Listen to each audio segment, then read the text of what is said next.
Bonjour à tous, dans cette vidéo on va tester le Luba 2 dans un jardin vraiment difficile, très vallonné, avec de la pente partout. Alors bien sûr je suis remonté au maximum au niveau de la coupe, là je suis à 7 cm, ça sera le maximum sur ce robot. Et moi il me tarde de savoir un petit peu s'il arrive à se débrouiller, car vraiment le jardin là est complètement défoncé. Donc là la pente déjà est vraiment trop raide, on doit être supérieur à 80%. Donc, vous voyez il touche le bumper, donc il va comprendre, à force il va tourner. En fait quand la pente est trop raide comme ça, au final ça passe pas au niveau du bumper. Voilà, donc il a compris. Bon, déjà là il arrive à bien s'adapter. Là il risque de toucher. Ah c'est vraiment limite. Ouais voilà, ça a touché. Alors, il faut le prendre comme ça. De toute façon après le robot il comprend bien. Wow, là c'est raide et il arrive quand même à monter.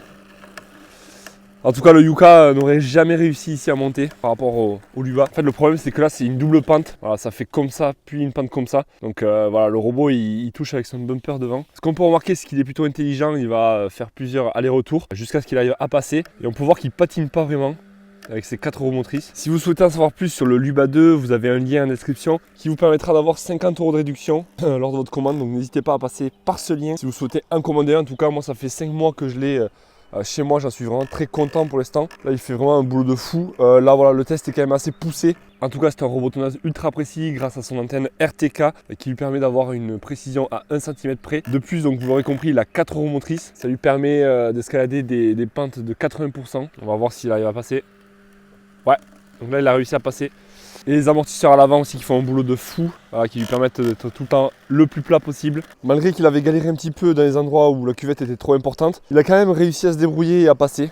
Donc franchement ça c'est top. Et ce qui est impressionnant avec les 4 roues motrices, c'est qu'il ne patine pas un pet. Parce que là ça monte quand même pas mal.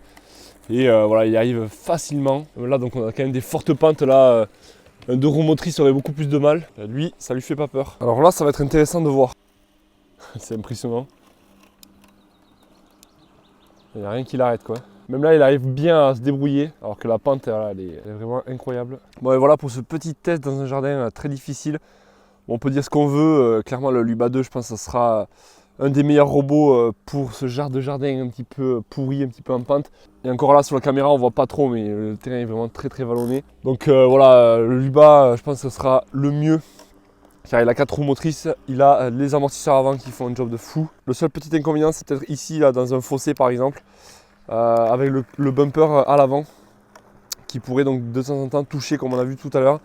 Et même là vous voyez il arrive bien à se débrouiller. En tout cas si vous souhaitez en savoir plus ou en commander un, vous avez le lien en description pour bénéficier de 50 € de réduction lors de votre achat. Et si vous avez des questions, n'hésitez pas à me les poser, j'y répondrai avec grand plaisir. Moi je vous dis à la prochaine, allez ciao ciao.